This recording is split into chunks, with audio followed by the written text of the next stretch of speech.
Okay, so this video is very specific to what the type of image your students need to choose for their animal portrait.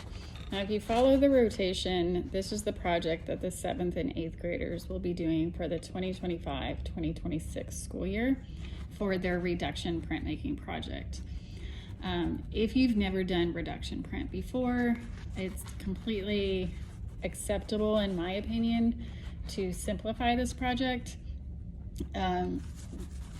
This image right here of the cow, I had a 7th grader, our very first year, doing this project with the animal portrait. This was the image that a 7th grader chose, and this is his result. And so it turned out really, really well, in my opinion. He ended up adding an extra layer, this brown, that he took it from a 3-color reduction to a 4. Let's see, he's got the orange, the blue, the brown, and the black. So he took it to a 4-color reduction.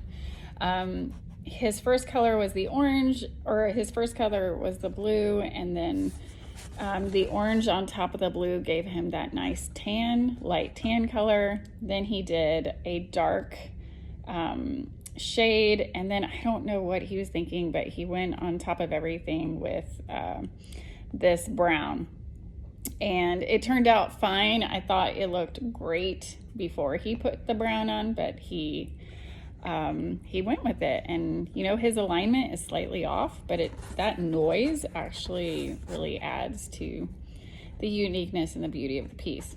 So even a 7th grader can do this. They just need good guidance, and they just need to understand how it works, which is why the planning stage is so important. I'm going to show you another example of a great portrait. Any portraits of animals that have a lot of fur showing. So as you can see, there wasn't a lot of fur showing in the cow.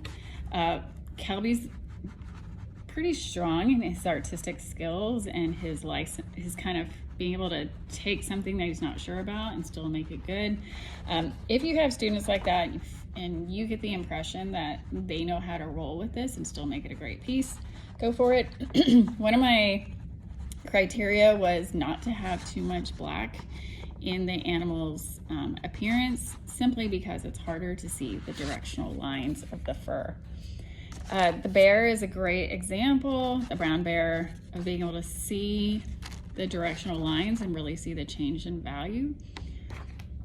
One that is not a great example, and you want to steer kids away from this one, is when the head of the animal is a lot smaller in the image. This would be okay if they could zoom in on just kind of like the neck of the deer up to the top of the ears and really crop it in, but you don't want something where it's showing more of the body. So steer them away from these smaller pieces with a lot of negative space around it, and really steer them towards any pieces where the face is kind of front and center. You're able to see the ears, you're able to see the top of the head, but it's not showing so much of the body that the details are smaller and harder to see. So that is how to choose the image.